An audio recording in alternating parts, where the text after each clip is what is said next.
से, और निकट भविष्य में ये कुर्सी उनको हाथ लगने वाला नहीं है।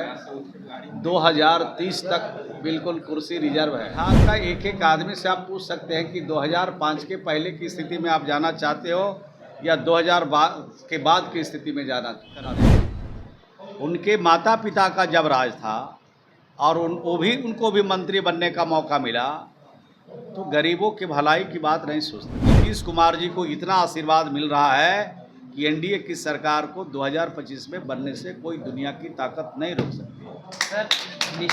नमस्कार, मैं हूँ सिद्धि सिंह और आप देख रहे हैं फर्स्ट बिहार झारखंड। ममता और आशा दीदी कार्यकर्ताओं के लिए प्रोत्साहन राशि में बढ़ोतरी सरकार के द्वारा की जाती है, नीतीश कुमार के द्वारा की जाती है, लेकिन सवाल जवाब और राजनीतिक बयान तेजस्वी यादव देते हैं और कहते हैं कि ये डर सरकार का जो देखकर उन्हें अच्छा लगता है। इसी संदर्भ में जो है सवाल किए गए बिहार सरकार के मंत्री श्रवण कुमार पे, तो उन्होंने बड़ा बयान देते हुए कहा है कि तेजस्वी यादव किस जगह की बात कर रहे हैं जहां कहीं उनकी सरकार ही नहीं है, तो इन योजनाओं का डर या इन योजनाओं की कॉपी की जो वो अक्सर बातचीत किया करते हैं, किस राज्य में उनकी सरकार है जो हम उनसे कॉपी करेंगे। साफ तौर पे मंत्री जी अपने बयान देते हुए नजर आते हैं, तो सबसे पहले आप उनके बयानों को सुनिए। देखिए, ये जो विपक्ष के नेता हैं उनको गरीबों से कोई मतलब नहीं है और बिहार की समस्या से भी कोई मतलब नहीं है। उनको सिर्फ मतलब है कुर्सी पर जाने से, और निकट भविष्य में ये कुर्सी उनको हाथ लगने वाला नहीं है। 2030 तक बिल्कुल कुर्सी रिजर्व है। बिहार की जनता ने संकल्प लिया है, बिहार की जनता बिल्कुल एनडीए के पक्ष में है और नीतीश कुमार जी को 2025 में फिर से मुख्यमंत्री बनाएगा और 30 तक बिहार को मुख्यमंत्री नीतीश कुमार को रखेगा। मुख्यमंत्री नीतीश कुमार के द्वारा जो भी योजना लाया जा रहा है, विपक्ष के द्वारा लगातार कहा जा रहा है ये नकलची सरकार है, हमारी योजना को नकल कर रही है।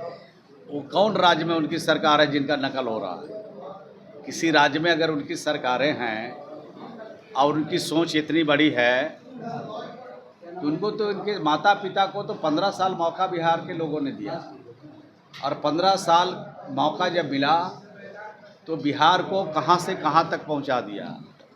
अब बिहार का एक एक आदमी से आप पूछ सकते हैं कि 2005 के पहले की स्थिति में आप जाना चाहते हो या 2000 के बाद की स्थिति में जाना चाहते हो। एक आदमी कोई नहीं बोलेगा कि 2005 से पहले की जो स्थिति थी उसमें जाना चाहते हैं।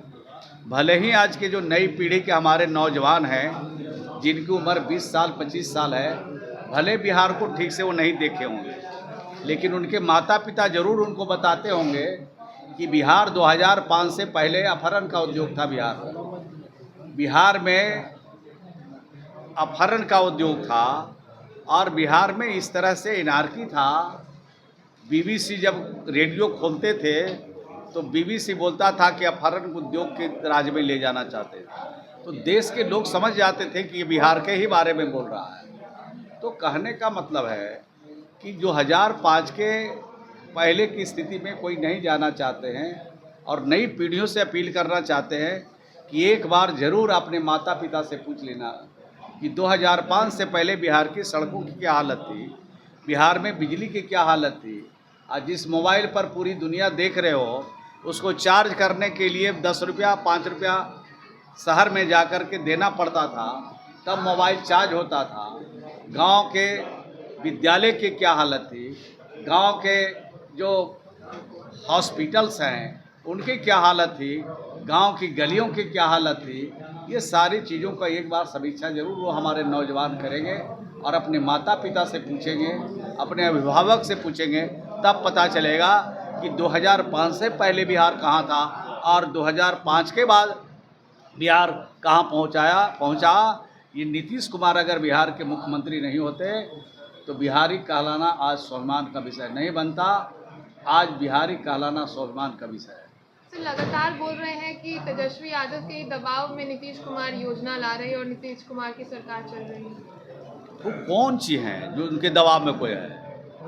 बिहार में हम लोग काम करते हैं। उनके माता पिता का जब राज था और उनको भी मंत्री बनने का मौका मिला, तो गरीबों की भलाई की बात नहीं सोचते थे। वो सिर्फ और सिर्फ कुर्सी की बात करते हैं, सिर्फ और सिर्फ अहंकार की बात करते हैं। तो बिहार में अहंकार नहीं चलेगा। रानी के पेट से पैदा हुआ व्यक्ति राजा नहीं बनेगा। जो खिदमत करेगा, जो सेवा करेगा, जो गरीबों का खिदमत करेगा, वो बिहार में राज करेगा। गरीबों का खिदमत करने वाला नाम एक ही नाम है, जिसका नाम है नीतीश कुमार। आज 400 से 1100 रुपया हुआ है। जो हमारे बिरजन हैं उनसे आप पूछिएगा कैसा उनको लगता है। आज 125 यूनिट बिजली फ्री हुई है। हर घर के जो 90% आज जो लोग हैं गांव के गरीब हैं, उसमें खुशियों का माहौल है। हम लोग ने देखा है, आज भी हम 2-3 गांव जा करके आए हैं, आज खुशियों का माहौल है।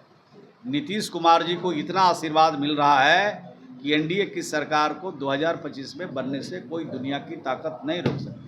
सर निशांत कुमार तो आपने सुना किस प्रकार से तेजस्वी यादव पर जो है कटाक्ष करते हुए नजर आते हैं और कहते हैं कि बिहार की जनता को ये साफ बता दिया जाए कि यदि कोई भी व्यक्ति को मौका मिले तो वो 2005 के बाद का ही बिहार को चुनेगा। जंगल राज लालू यादव के शासन को नहीं, तेजस्वी यादव ये भूलिए मत। और साथ ही कहा है कि 2030 तक बिहार की कुर्सी रिजर्व है, यानी कि सीएम का कुर्सी रिजर्व है। और तेजस्वी यादव 30 तक आपकी कोई भी गुंजाइश यहाँ नहीं है। बिहार में कहीं से भी आप फिट नहीं बैठते।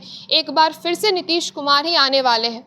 साफ तौर पे बयान देते हुए निशांत कुमार की राजनीतिक एंट्री और चुनाव पर भी उन्होंने कहा है कि ये निशांत कुमार की फैसला हो जाएगा कि वो किस प्रकार से इस चीज़ को देखते हैं और चुनावी साल में अपने आप को वो कहाँ तक रख पाते हैं। तो आपने सुना क्या कुछ कहते हुए नजर आते हैं श्रवण कुमार। ऐसे ही खबरों के लिए आप जुड़े रहिए हमसे और देखते रहिए first Bihar Jharkhand. Panorama group, जो सोचता है वो करता है। ये लो मुंह मीठा करो। आज मैंने अपना जॉब छोड़ दिया। अब हम पूर्णिया वापस जाएंगे। जॉब छोड़ दिया है? मतलब ये घर कैसे चलेगा? हम करेंगे क्या? और माँ बाबूजी क्या बोलेंगे? इसलिए मैं एक और मिठाई का डब्बा लाया। अपने बिजनेस के लिए लोन अप्रूव हो गया। अरे लोन अप्रूव हो गया वो तो ठीक है, लेकिन पूर्णिया में हम रहेंगे कहाँ? अपना घर भी तो नहीं है वहाँ। इसलिए तो एक और मिठाई का डब्बा अलग से लाया हूँ। हमने पूर्णिया में घर ले लिया है, पूर्णिया के ई होम्स पैनोरमा में। पूर्णिया में पैनोरमा ग्रुप लेकर आए हैं ई होम्स पैनोरमा। बड़ा घर, आलीशान जिंदगी और अत्याधुनिक सुविधाओं के संग। अरे अरे, अब क्यों मुंह मीठा करवा रही हो? क्योंकि हम घर वापसी जो कर रहे हैं। घर वापसी की खुशी पूर्णिया में ई होम्स पैनोरमा के संग। E homes panorama, luxurious lifestyle redefined.